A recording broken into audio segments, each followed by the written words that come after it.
রান্নার ভিডিওগুলো তোমাদের সঙ্গে শেয়ার করতে বেশ ভালোই লাগছে, তাই আজকেও নিয়ে চলে আসলাম রান্নার ভিডিও।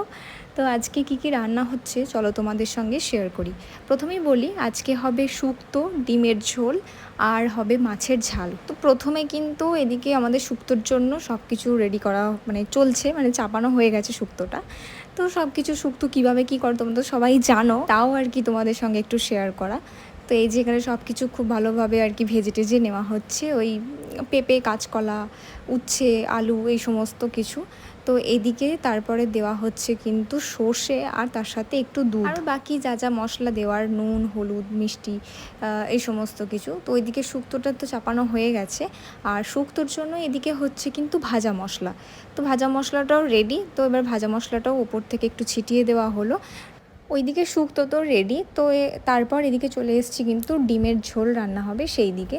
তো এখানে ডিমের ঝোলের জন্য ওই যে পেঁয়াজ, আদা, টমেটো, এই সমস্ত পেস্ট আর তার সাথে একটু জিরে গুঁড়ো, লঙ্কা গুঁড়ো এই সমস্ত দেওয়া হয়েছে। আর এদিকে রয়েছে কিন্তু টক দই, তার সাথেও রয়েছে কিন্তু লঙ্কা এবং হলুদ। তো টক দইটাকেও খুব ভালোভাবে ফেটিয়ে কিন্তু ডিমের ঝোলের মধ্যে দিয়ে দেওয়া হয়েছে। তো এটা আবার একটু খুব ভালোভাবে কষিয়ে নেওয়ার পর তারপর ডিমগুলো দেওয়া হবে। তারপর এখানে টমেটো আর পেঁয়াজটাকে এইভাবে কেটে নিয়েছি, তোমরা দেখতেই পাচ্ছ। তো তারপর সেটাকে ওপর থেকে একটু ছিটিয়ে দেওয়া হলো। তো ব্যাস, এটা ভালোভাবে হয়ে যাক, একটু ফুটে যাক, তারপর কাঁচা লঙ্কা দিয়ে এটাকে ঢাকা দিয়ে মোটামুটি কিছুক্ষণ 10-15 মিনিট মতন রেখে দেওয়া হবে।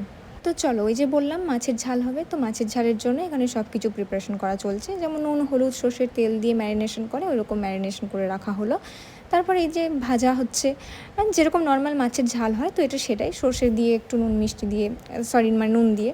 তো ব্যাস, এদিকে মাছের ঝাল তো অলমোস্ট রেডি, আর এদিকে আমি নিয়ে নিচ্ছি আমার লাঞ্চ।